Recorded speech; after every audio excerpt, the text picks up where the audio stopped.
What happens when a state runs out of money? It's not just a hypothetical. It's happening right now.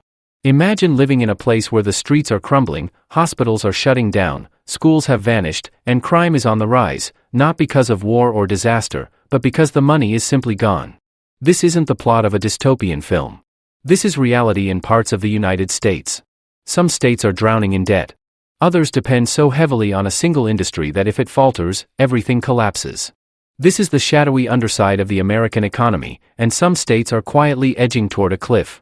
If a nationwide recession hits, these 10 states won't just feel the blow, they'll be the first to fall. Is your state already showing the warning signs? Let's find out. Number 10, Mississippi. Mississippi may conjure images of southern charm and quiet farmland, but the truth is far more troubling.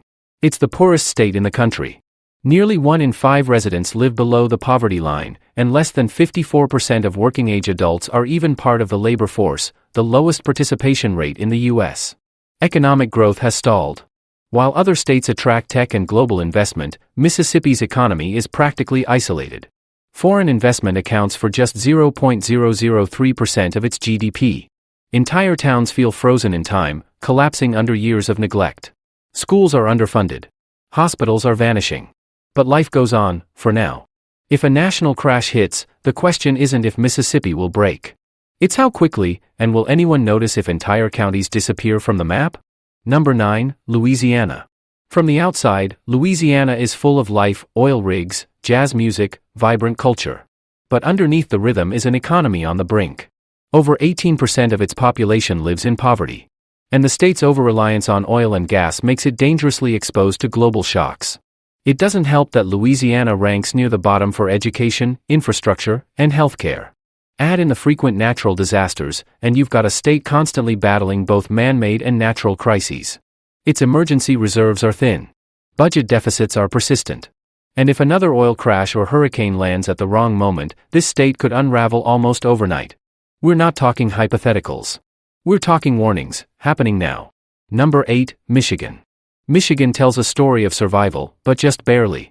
This once thriving industrial giant still clings to its automotive roots. But in 2024, Michigan topped the list for financially distressed residents. More than 38% are behind on bills, in default, or facing bankruptcy. Detroit may be the face of decline, but the problem runs deeper. Entire towns across the state have shuttered stores, decaying roads, and crumbling schools. Despite efforts to diversify, manufacturing still makes up a huge chunk of the state's economy. One global disruption, one supply chain hiccup, and tens of thousands could be unemployed overnight. This isn't just economic fatigue. It's emotional exhaustion.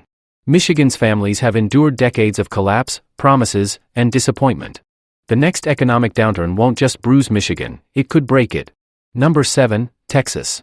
Texas loves to say everything is bigger here, and that includes its economic problems. Sure, cities like Austin and Dallas are booming, but nearly 36% of Texans face serious financial distress. Wages aren't keeping up with rising costs.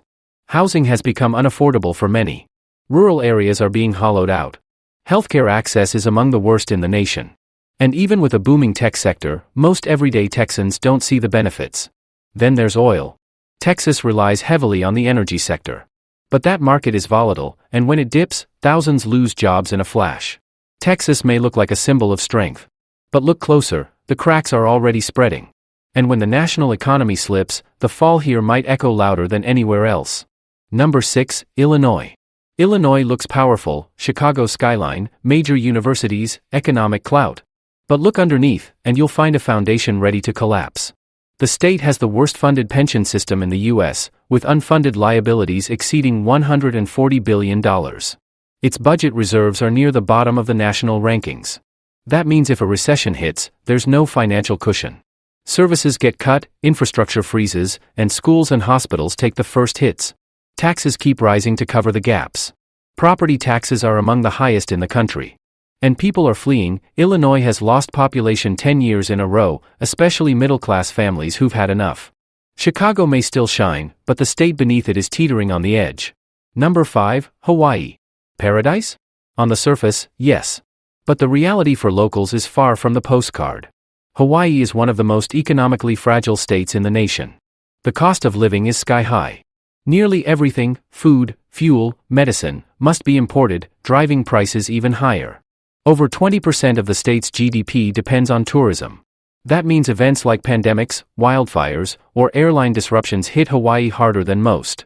When the tourism stops, the economy stops. The 2020 pandemic showed just how quickly things can spiral.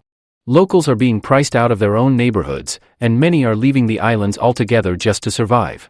Meanwhile, government debt is high, and there's little budget flexibility to fall back on. Hawaii might look like paradise, but for many who live there, it's becoming financially unlivable. Number 4, Nevada. Bright lights, booming casinos, non-stop energy, Nevada thrives on entertainment. But that's exactly what makes it so vulnerable. A staggering 25% of the workforce is tied to leisure and hospitality. If consumer spending slows down, Nevada's economy doesn't just dip, it crashes. Remember 2008? Nevada had the highest foreclosure rate in the country. Entire neighborhoods were abandoned in months. Today, Vegas is back, but the state's economy is still fragile. There's no income tax, which sounds great, until there's no money left for basic services like education, healthcare, or emergency response. Most of the state's revenue comes from sales tax and tourism, both of which dry up fast during a downturn.